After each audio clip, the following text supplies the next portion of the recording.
High, hello. Welcome to my life of आरविसावी मम्मा या यूट्यूब चॅनलवरती तुमच्या सर्वांचं स्वागत आहे. तर काय मग मित्रांनो, कसे आहात? मस्त मजेतच ना?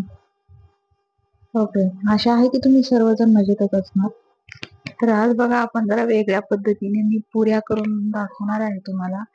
बघा, कशाला पाहिजे पळपूट आणि बेलणं. बिना पळपूट बेलण्याच्या पण पुऱ्या होऊ शकतात.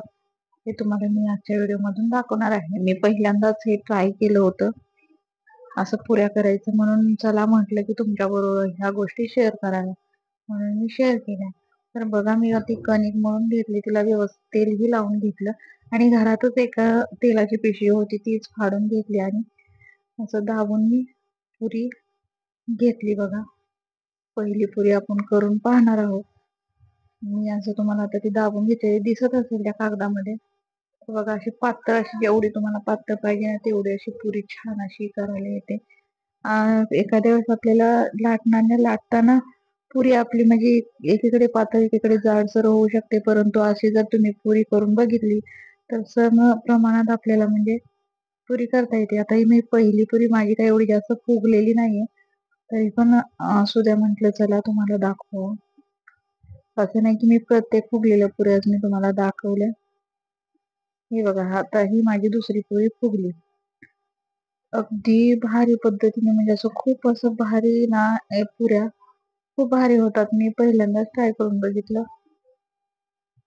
आणि तुमच्याबरोबर शेअर करावं म्हटलं. बघा, किती भारी अशा पुऱ्या इथे तळून टम्म अशा फुगलेल्या आहेत. एकदम भारी अशा पुऱ्या आपल्याला करता येतात.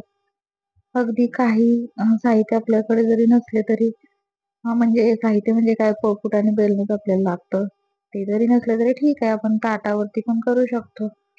तेलाचा कागद घ्यायचा आणि तो फाडून अशा पद्धतीने पुऱ्या करायच्या. एकदम भारी होते, तुम्ही पण ट्राय करून बघू शकता. तर अशा प्रकारे मी सर्व पुऱ्या करून घेतल्या आणि चालूच होते माझं पुऱ्या करणं, कारण जास्त करायच्या होत्या. बघा, पातळ अशा पुऱ्या होतात, लय भारी होते. तुम्ही ट्राय करून बघू शकता आणि चवीला पण एक नंबर झाल्या होत्या आणि कलर पण असा ब्राऊन ब्राऊन मस्त आला होता त्याला. आणि भाजी पण करणार होती मी, बटाटी आधीच उकडून घेतलेली मी.